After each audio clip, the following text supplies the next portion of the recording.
The morning sun cast long shadows across the stone corridors of Windsor Castle as Thomas Bradley checked his watch for the third time.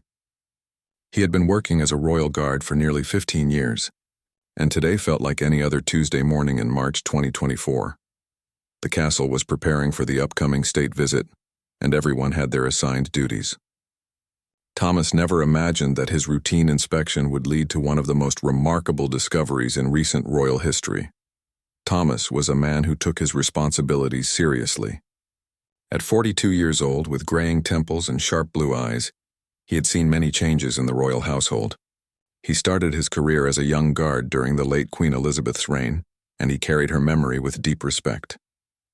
The late Queen had been more than just his employer. She represented tradition, dignity, and everything he believed the monarchy should stand for. His assignment that morning was straightforward. The Queen Consort's private chambers needed a security sweep before the arrival of important guests. Camilla had traveled to Scotland for a charitable event, giving the household staff a perfect window to conduct their routine checks. Thomas walked through the familiar hallways, his footsteps echoing softly on the polished floors. Portraits of past royals looked down at him from the walls, their painted eyes seeming to follow his movement. The Queen Consort's chambers were elegant and tastefully decorated. Heavy curtains framed tall windows that overlooked the castle gardens. Antique furniture filled the rooms, each piece carefully selected to reflect both history and personal taste. Thomas had been in these rooms countless times, but he always maintained his professional focus. He checked the windows, examined the locks, and made notes on his clipboard. As he moved into the dressing room, something unusual caught his attention. The large mahogany wardrobe that stood against the far wall appeared slightly ajar. This was odd, because the household staff always ensured everything was perfectly closed and organized. Thomas approached the wardrobe with curiosity. Perhaps someone had been careless during the morning cleaning, he thought. He pulled open the wardrobe doors, revealing rows of carefully arranged clothing. Designer dresses, formal gowns, and elegant coats hung in perfect order. Everything smelled of expensive perfume and fine fabric. Thomas was about to close the doors when something at the back caught his eye. Behind the everyday garments, partially hidden by a protective cover, was something that seemed out of place. His heart began to beat faster as he carefully moved aside the hanging clothes. There, pushed far back into the corner of the wardrobe, was a garment bag unlike any other. It was old, with the royal insignia embroidered on its surface. The fabric of the bag itself looked vintage, carefully preserved but showing its age. Thomas hesitated for a moment. He knew he should not touch anything personal without permission, but something told him this was different. This was important. With careful hands, he unzipped the garment bag. The sound seemed loud in the quiet room. As the bag opened, Thomas felt his breath catch in his throat. Inside was a robe of such magnificent beauty that he could hardly believe his eyes. Rich purple velvet gleamed in the light from the window. Gold embroidery covered every inch of the fabric, creating patterns that seemed to dance and shimmer. Ermine fur trimmed the edges, soft and pristine despite what must have been many decades of storage. Thomas stood frozen, staring at the robe. His mind raced as he tried to understand what he was looking at. He had seen photographs of royal coronations. He had studied the history of the monarchy during his training, and in that moment, standing in the Queen Consort's wardrobe, he realized exactly what he had found. This was not just any ceremonial robe.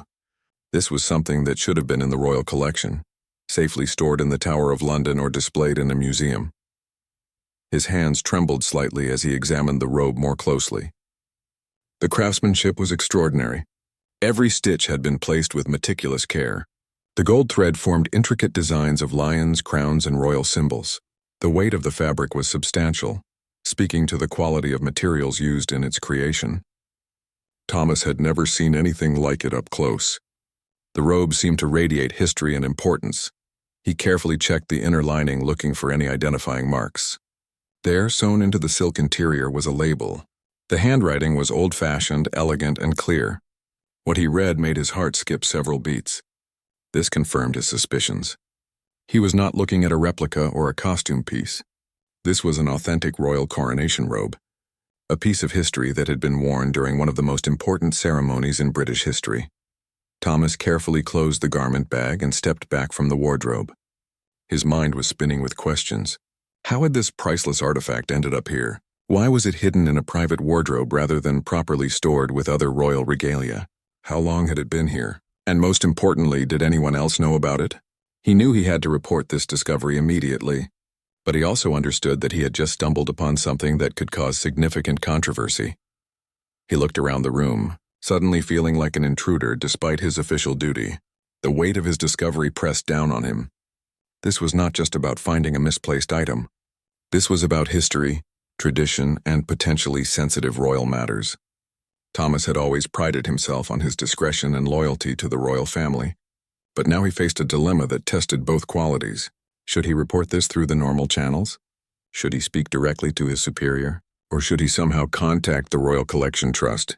Taking a deep breath, Thomas carefully closed the wardrobe doors, making sure they looked exactly as he had found them. He completed his security inspection of the rest of the chambers, though his mind was elsewhere.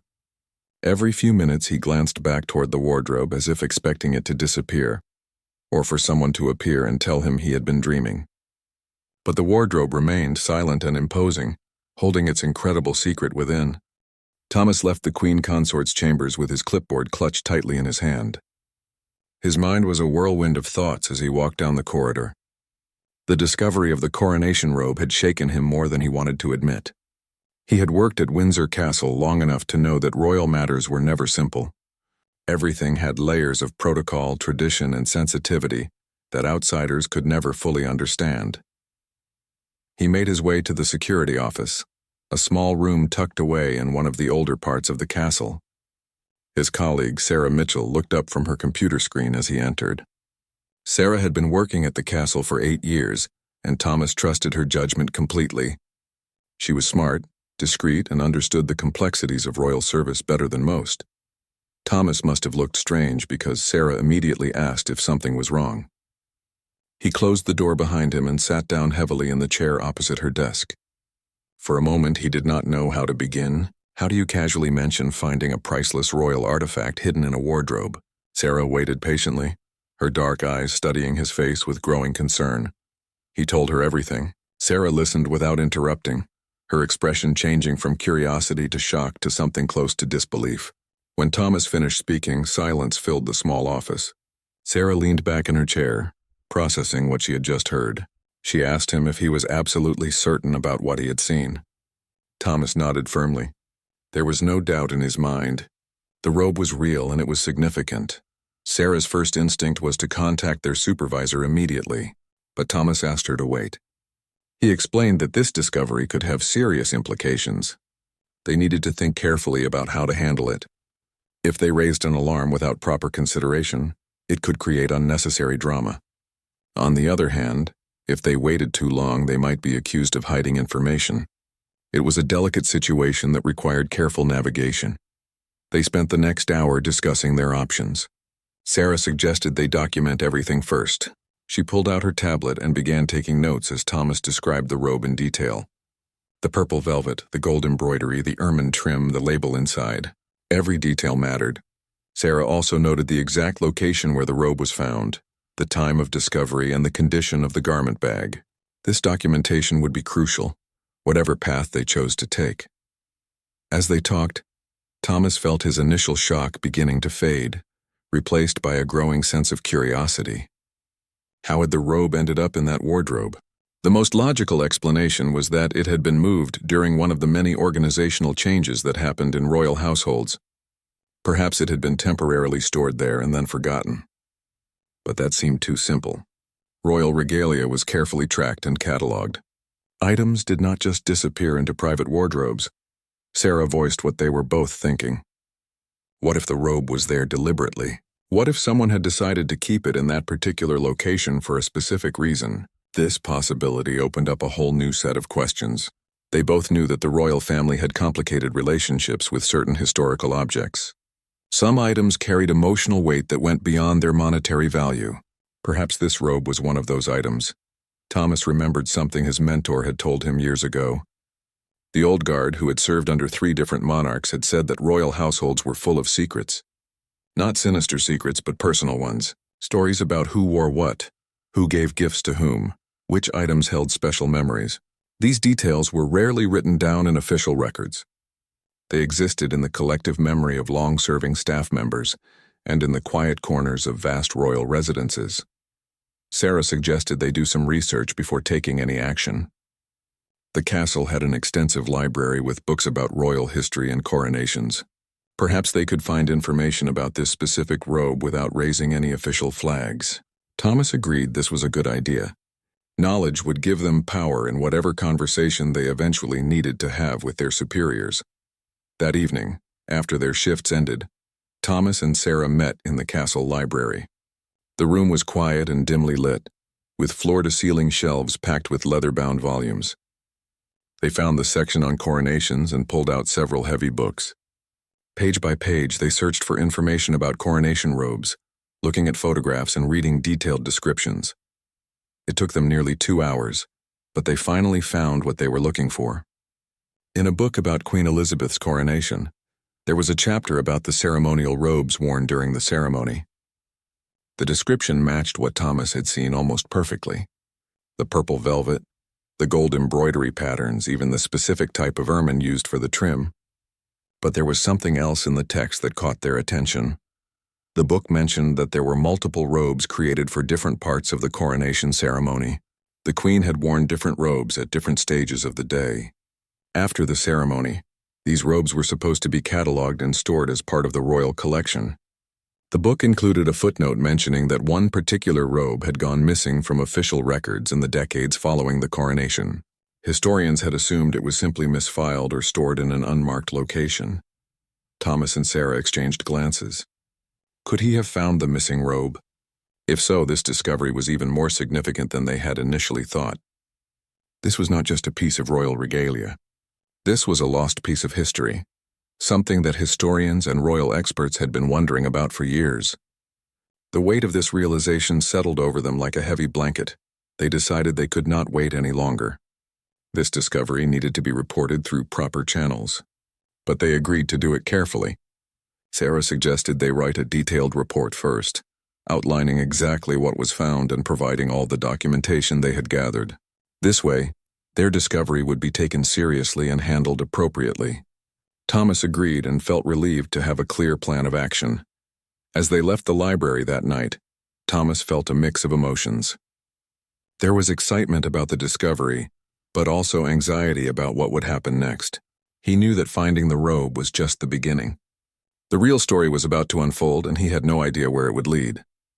All he knew for certain was that his ordinary Tuesday morning security check had turned into something extraordinary. The hidden treasure in the wardrobe had revealed itself to him, and now he had to see this journey through to its end. The next morning came too quickly for Thomas.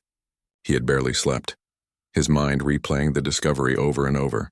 Every time he closed his eyes, he saw the magnificent purple velvet and shimmering gold embroidery. Now, sitting in the small conference room with Sarah beside him, he waited for their supervisor to arrive. They had requested this meeting first thing in the morning, marking it as urgent but not providing details over email. Some conversations needed to happen face-to-face. Gerald Morrison entered the room at precisely 8 o'clock. He was a tall man in his late 50s with silver hair and a stern expression that rarely softened. Morrison had been head of castle security for 12 years, and he ran his department with military precision. He sat down across from them, folded his hands on the table, and asked them to explain why this meeting could not wait.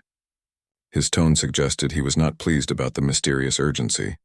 Thomas took a deep breath and began his explanation. He described the security sweep, the slightly open wardrobe, the garment bag with the royal insignia. Morrison's expression changed from impatience to intense focus as Thomas talked about the purple velvet robe. When Thomas mentioned the gold embroidery and ermine trim, Morrison raised his hand to stop him. He asked Thomas to repeat exactly where he had found this item. The question was sharp and precise. Thomas confirmed the location. Morrison's face had gone pale. He stood up abruptly and walked to the window, staring out at the castle grounds. The silence in the room was uncomfortable. Sarah and Thomas exchanged worried glances. After what felt like an eternity, Morrison turned back to them. He asked if anyone else knew about this discovery. Thomas assured him that only the 3 people in this room were aware of what had been found. Morrison sat back down and pulled out his phone. He made a call, speaking in low tones that Thomas and Sarah could not fully hear. They caught fragments about scheduling a private meeting and needing discretion. When Morrison ended the call, he looked at them with an expression that mixed concern with something else. Perhaps respect. He told them they had done the right thing by reporting this immediately. However, from this moment forward, they were not to speak about this discovery to anyone. Not to other guards, not to friends, not even to family members. Morrison explained that he needed to bring in the Royal Collection Trust. They were the organization responsible for managing and preserving the royal family's historical artifacts. This was beyond his authority to handle alone. He also mentioned that representatives from the royal household would need to be informed. Thomas understood the gravity of the situation. His simple discovery had set in motion a chain of events that now involved multiple departments and possibly the royal family themselves. By midday, the conference room had filled with people. There was a historian from the Royal Collection Trust, a woman in her 60s wearing glasses and carrying an armful of reference books. 2 representatives from the royal household arrived, both dressed impeccably and speaking in hushed formal tones. A conservation expert came as well, bringing specialized equipment to examine historical textiles. Thomas felt overwhelmed by the sudden gathering of specialists. Thomas had to retell his story multiple times as each new person arrived. They asked him detailed questions about the exact condition of the robe, the garment bag, the location within the wardrobe. The historian took extensive notes, occasionally referencing her books and nodding thoughtfully. The conservation expert asked about temperature, humidity, and whether the robe had been exposed to direct sunlight. Thomas answered every question as thoroughly as he could. Finally, they all moved to the Queen Consort's chambers. The group walked through the castle corridors in silence, their footsteps echoing off the ancient stones. Thomas led them to the dressing room and pointed to the wardrobe. Everyone stood back as the conservation expert, wearing white gloves, carefully opened the wardrobe doors. When she pulled out the garment bag and unzipped it, several people in the group gasped audibly. The historian stepped forward, adjusting her glasses. She examined the robe with trembling hands, careful not to touch it with her bare fingers. After several minutes of silent examination, she turned to the group with tears in her eyes. She confirmed what Thomas had suspected. This was indeed one of the ceremonial robes from Queen Elizabeth's coronation in 1953. More specifically, it was the imperial mantle, one of the most important pieces worn during the ceremony. This robe had been listed as missing from official records for decades. The room erupted in hushed but excited conversation. The royal household representatives immediately began making phone calls. The conservation experts started taking photographs and making detailed notes about the robe's condition. The historian was already planning how this discovery would be announced to the public. Thomas stood back, watching the scene unfold with a sense of unreality. His routine security check had uncovered a piece of history that the royal family and historians thought was lost forever. One of the royal household representatives approached Thomas. She introduced herself as Margaret Phillips, private secretary to the royal household. She thanked him for his diligence and discretion in handling this discovery.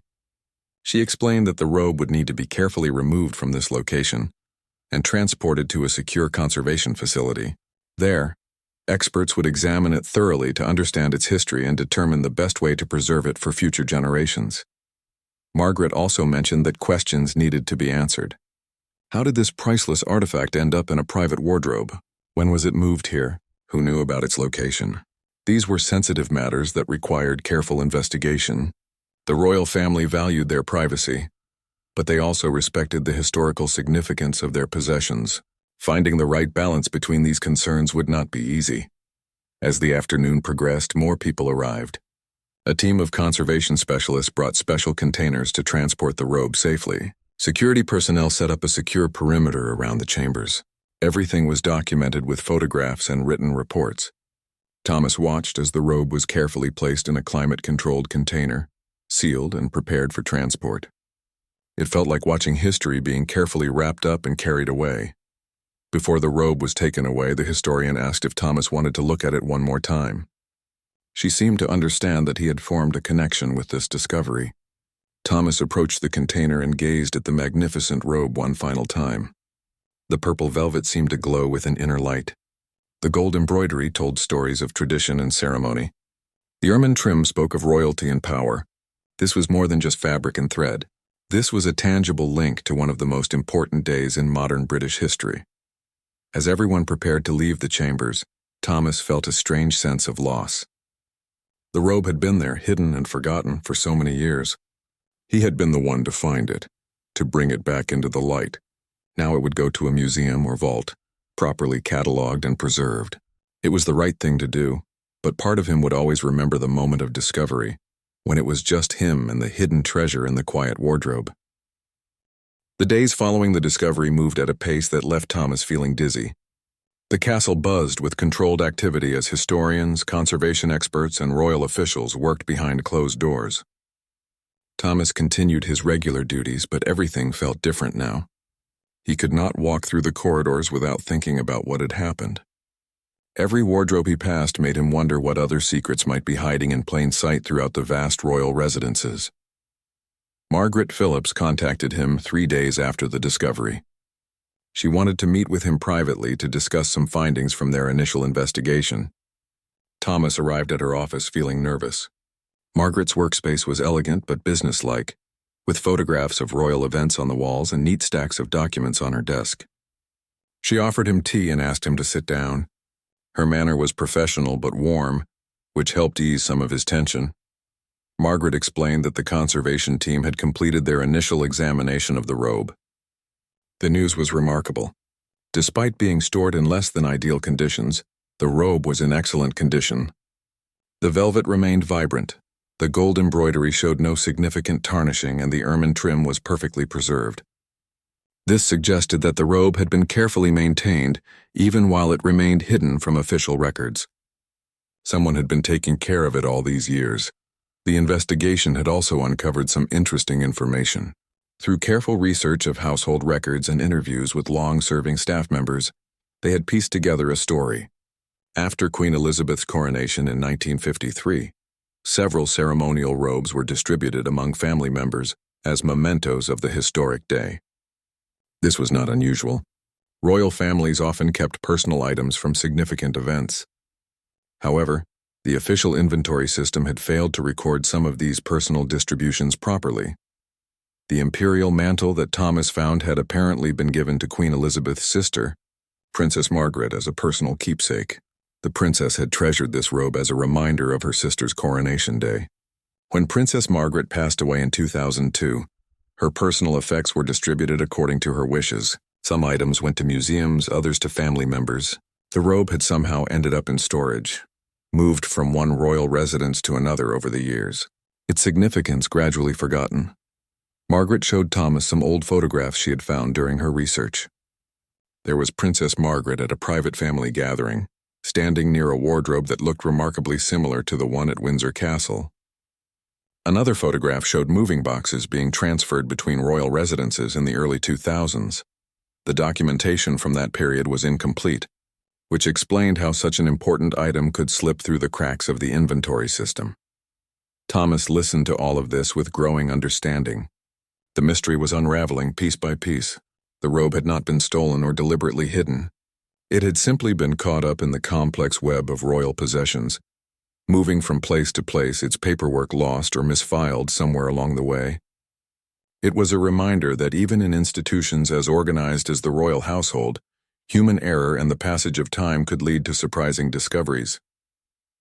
Margaret then shared some news that took Thomas by surprise. The royal family had decided that his discovery deserved recognition. They were grateful for his diligence and his careful handling of such a sensitive matter. There would be a small private ceremony where Thomas would receive a commendation for his service. More importantly, the family wanted him to be present when the robe was officially presented to the Royal Collection Trust for permanent preservation. Thomas was overwhelmed by this gesture. He had only been doing his job, following his training and instincts. But Margaret insisted that his actions had saved an irreplaceable piece of history. Without his attention to detail, and his decision to investigate the slightly open wardrobe, the robe might have remained hidden for many more years. Climate conditions could have deteriorated, or the robe might have been damaged during another move. His discovery had come at exactly the right time. The conversation shifted to practical matters. Margaret explained that there would be a public announcement about the discovery in the coming weeks. The royal family wanted to control the narrative carefully to avoid speculation or controversy. They would emphasize the historical importance of the find and explain how items can sometimes become separated from official records during transitions between generations. The story would focus on preservation and celebration of heritage rather than on any perceived negligence. Thomas asked about Queen Consort Camilla's reaction to the discovery. Margaret smiled for the first time during their conversation. Camilla had been surprised but delighted. She had no idea the wardrobe contained such a treasure. She was already working with the Royal Collection Trust to ensure that the chambers would be thoroughly examined for any other historically significant items that might have been overlooked. The discovery had prompted a broader initiative to review and catalog personal collections throughout all royal residences. As Thomas left Margaret's office, he felt a sense of closure beginning to form. The initial shock and anxiety were fading, replaced by a quiet pride in what he had accomplished. He thought about all the people who had worn uniforms and served the royal family over the centuries. How many of them had stumbled upon unexpected discoveries? How many small moments of attention and care had helped preserve Britain's heritage? He was now part of that long tradition of guardians. That evening, Thomas called his elderly mother. He could not tell her the full story yet, but he said something exciting had happened at work. His mother, who had always been proud of his service at Windsor Castle, could hear the happiness in his voice. She told him that his father, who had passed away 5 years earlier, would have been so proud. His father had been a police officer who believed in duty and service above all else. Thomas felt his father's presence in that moment, as if the old man was nodding his approval from somewhere beyond. Sarah stopped by his station the next day. She had also been contacted by Margaret and briefed on the findings. They sat together during their break, sharing their thoughts about everything that had happened. Sarah admitted she had been worried at first that they might face some kind of trouble for disturbing the Queen Consort's private chambers. But now she understood they had done exactly what they should have done. They had followed protocol, shown respect for the discovery, and ensured that history was preserved. They talked about the upcoming announcement and wondered how the public would react. Would people be amazed by the discovery? Would they question how such an important item could be lost? Would they appreciate the complexity of managing thousands of historical artifacts across multiple royal residences? Sarah thought most people would simply be fascinated by the romance of it all. A hidden treasure, a faithful guard, a piece of coronation history returned to the light. It was the kind of story that captured imaginations. Thomas agreed, but he also hoped people would understand the deeper lesson. This discovery showed the importance of attention to detail, of not dismissing small anomalies, of taking the time to investigate when something seemed out of place. In a world that often moved too fast, where people rushed through their duties without really seeing what was in front of them, this story was a reminder to slow down and pay attention. You never knew when an ordinary moment might become extraordinary. The day of the public announcement arrived with spring sunshine warming the ancient stones of Windsor Castle. Thomas stood in his dress uniform, medals polished and shoes gleaming. He had been invited to attend the press conference where the discovery would be officially revealed to the world. Standing backstage in the castle's grand reception room, he could hear the murmur of assembled journalists, photographers, and royal correspondents. His hands were slightly sweaty despite the cool temperature of the room. Margaret Phillips appeared at his side, giving him an encouraging smile. She looked calm and professional in her elegant suit, seemingly unbothered by the crowd of media waiting beyond the curtain. She reviewed the plan with him one more time. Representatives from the Royal Collection Trust would speak first, explaining the historical significance of the imperial mantle. Then Margaret would tell the story of how it was discovered. Finally, Thomas would be introduced and briefly acknowledged for his role in the find. The press conference began promptly at 10 o'clock. Dr. Eleanor Hughes, the senior curator from the Royal Collection Trust, stepped up to the podium. She was the historian who had first examined the robe in the wardrobe, and her voice carried both authority and genuine excitement as she spoke. She described the imperial mantle in detail, explaining its creation for Queen Elizabeth's coronation and its ceremonial importance. Behind her, a large screen displayed photographs of the robe, showing its magnificent purple velvet and intricate gold embroidery. Dr. Hughes explained that the robe had been missing from official records for over 70 years. Historians had assumed it was either destroyed, lost, or stored in an unmarked location. The discovery of this ceremonial garment in such excellent condition was nothing short of miraculous. She spoke about the craftsmanship, the materials, and the symbolic meaning of every element of the robe's design. Thomas listened from backstage, learning even more about the treasure he had found. When Dr. Hughes finished, Margaret took her place at the podium. She told the story of the discovery with careful attention to detail, protecting Thomas's privacy, while still giving credit where it was due. She described a routine security inspection, an observant guard, and a remarkable find hidden in a wardrobe. The journalists leaned forward, scribbling notes and whispering to each other. This was exactly the kind of story that would capture public imagination. Royal history, mystery, and an unexpected discovery all wrapped into one narrative. Margaret carefully explained how the robe had come to be in that location.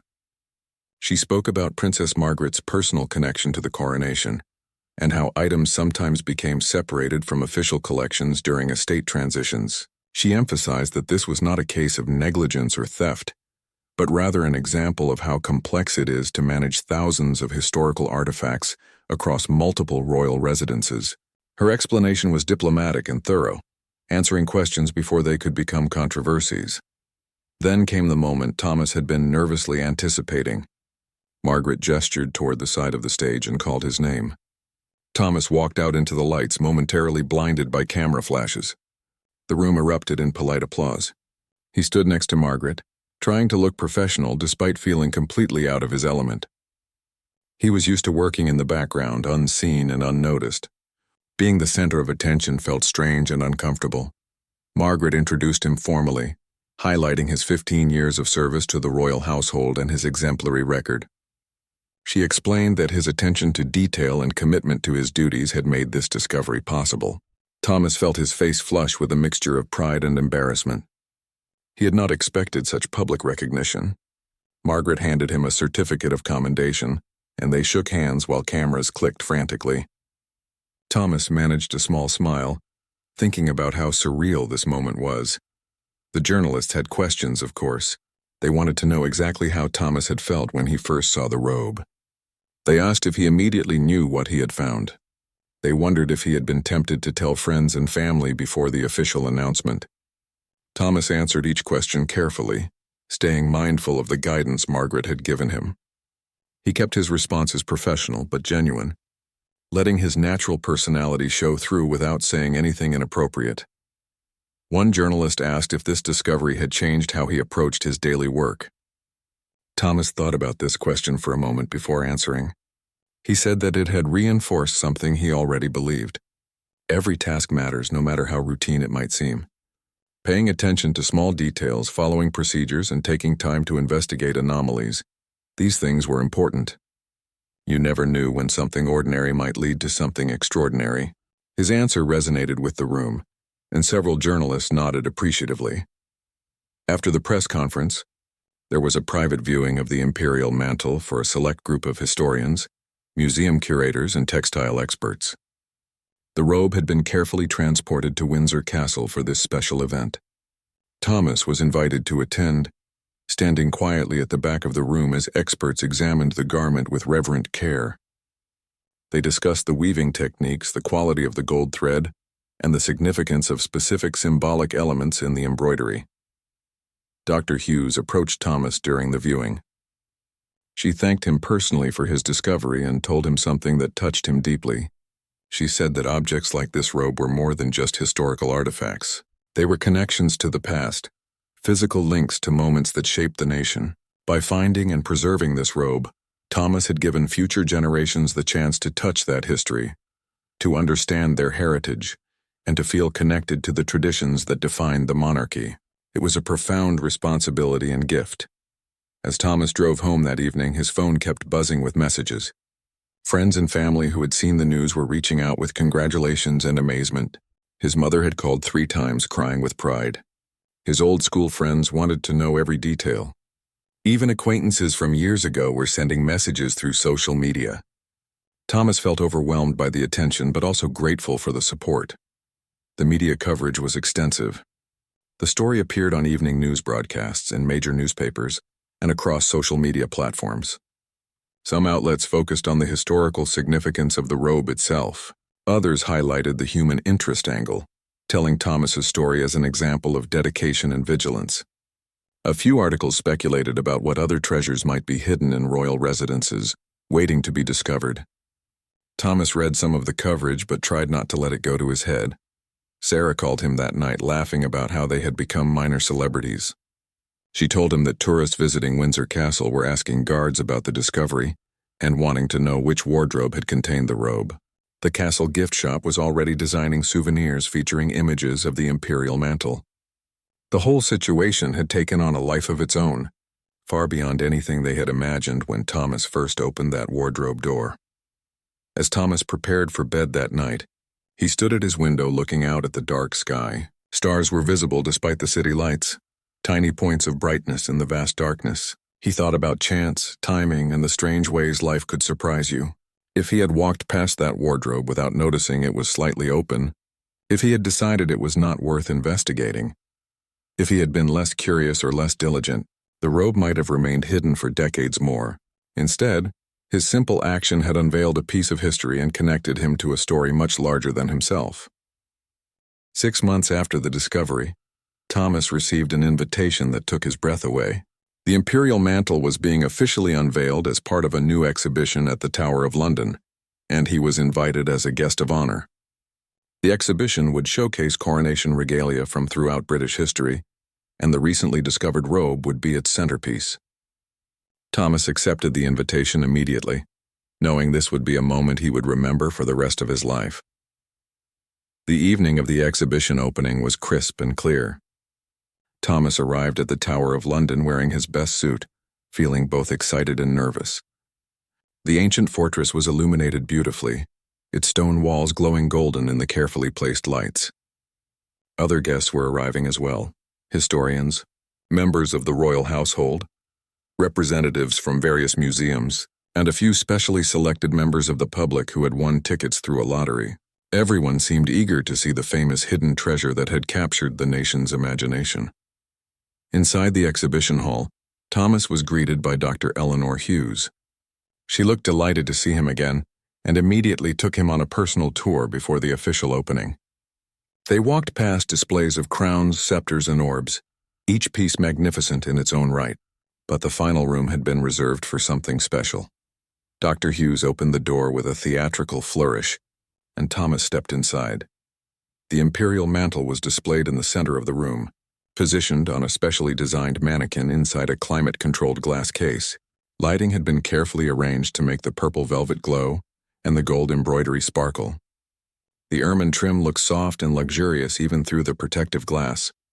Around the display were panels explaining the robe's history, its creation for the 1953 coronation, its journey through the decades, and the story of its remarkable rediscovery. Thomas stood in front of the display, barely able to believe he was looking at the same robe he had found hidden in a wardrobe. Seeing it here, properly presented and protected, felt right. This is where it belonged, not tucked away in the back of a closet, but displayed for the world to appreciate. Dr. Hughes explained that the exhibition had already attracted record advance bookings. People from all over Britain and beyond wanted to see the hidden treasure that had been lost for so many years. One of the information panels featured Thomas's story. There was a photograph of him in his uniform, along with a quote from his interview at the press conference. Reading his own words displayed in a museum felt surreal. The panel described him as exemplifying the best qualities of those who serve and protect Britain's heritage. It mentioned his 15 years of loyal service and his attention to detail that made the discovery possible. Thomas felt humbled seeing himself described this way. As the official opening ceremony began, Thomas was seated in the front row alongside other distinguished guests.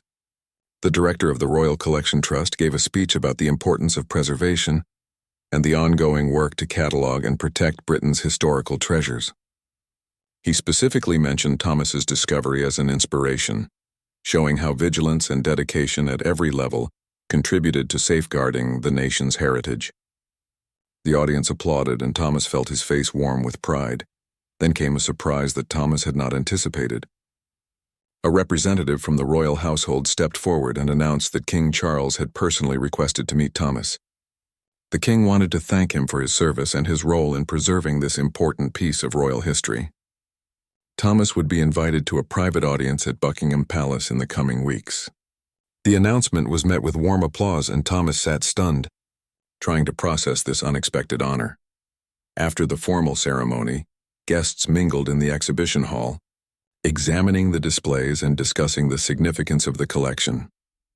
Thomas found himself surrounded by people wanting to talk about the discovery. Historians asked technical questions about the exact condition of the wardrobe and the storage environment. Museum curators wanted to know about his thought process when he first saw the garment bag. Members of the public simply wanted to shake his hand and tell him how much they enjoyed the story. An elderly woman approached Thomas with tears in her eyes. She introduced herself as Mary Collins and explained that she had been a young seamstress working on coronation preparations in 1953. She had not worked on the imperial mantle directly, but she remembered the excitement and pride everyone felt being part of such a historic event. Seeing the robe now, knowing it had been found and preserved, brought back powerful memories of that time. Thomas listened to her stories, feeling honored to be a connection between past and present. As the evening drew to a close, Thomas took one last long look at the imperial mantle before leaving. The robe seemed to hold all the weight of history within its purple velvet folds. It had witnessed the coronation of a queen who would reign for 70 years. It had been cherished by Princess Margaret as a personal treasure. It had waited patiently in darkness for decades, preserving itself for the day it would return to public view. And now it would inspire and educate visitors for generations to come. Thomas returned to his regular duties at Windsor Castle the following week. Life gradually settled back into familiar rhythms. He still performed security checks, still walked the same corridors, still ensured everything was secure and in order. But something fundamental had changed within him. He approached every task with renewed purpose, understanding that even the smallest actions could have significant consequences. Every wardrobe he checked, every anomaly he investigated might lead to something important. Other guards at the castle treated him with new respect. Young recruits asked him for advice and listened carefully to his guidance. He became something of a mentor, teaching them not just the technical aspects of their jobs but also the philosophy behind good service. He told them stories about attention to detail, about trusting their instincts, about understanding that they were not just employees, but guardians of something much larger than themselves. His discovery had given him a platform to influence and inspire others. The meeting with King Charles took place on a bright morning in November. Thomas arrived at Buckingham Palace feeling nervous but determined to make the most of this extraordinary opportunity. The king was warm and genuinely interested in hearing about the discovery firsthand. They spoke for nearly 20 minutes discussing not just the robe, but also Thomas's career, his views on service, and his hopes for the future. The king thanked him sincerely for his dedication and presented him with a personal gift, a silver frame containing a photograph of the imperial mantle. Thomas treasured this gift more than anything else he owned. As months turned into years, the story of the hidden treasure became part of Windsor Castle's living history. Tour guides mentioned it when showing visitors around the royal residence. School children learned about it in lessons about heritage and preservation. The exhibition at the Tower of London continued to draw crowds, with the imperial mantle remaining one of the most popular attractions. Thomas occasionally visited the exhibition, always feeling a mix of pride and wonder when he stood before the magnificent robe. Thomas often reflected on the journey that began with a slightly open wardrobe door. He thought about all the small choices and circumstances that led to that moment. If he had been assigned to a different duty that day, if he had rushed through his inspection, if he had decided the open wardrobe was not worth investigating, everything would have been different. The robe might still be hidden, forgotten, slowly deteriorating in the darkness. Instead, it now stood in the light, admired by thousands and preserved for future generations. The experience taught Thomas profound lessons about purpose and legacy. He understood now that every person, regardless of their position or title, has the potential to make a significant contribution. What matters is not the size of your role, but how faithfully you fulfill it. He was a guard, a position many might consider ordinary or unremarkable. But his dedication to excellence in that role had led to something extraordinary. He had helped preserve a piece of history, and in doing so, he had become part of history himself. Years later, when Thomas eventually retired from royal service, newspapers ran stories commemorating his career and his famous discovery.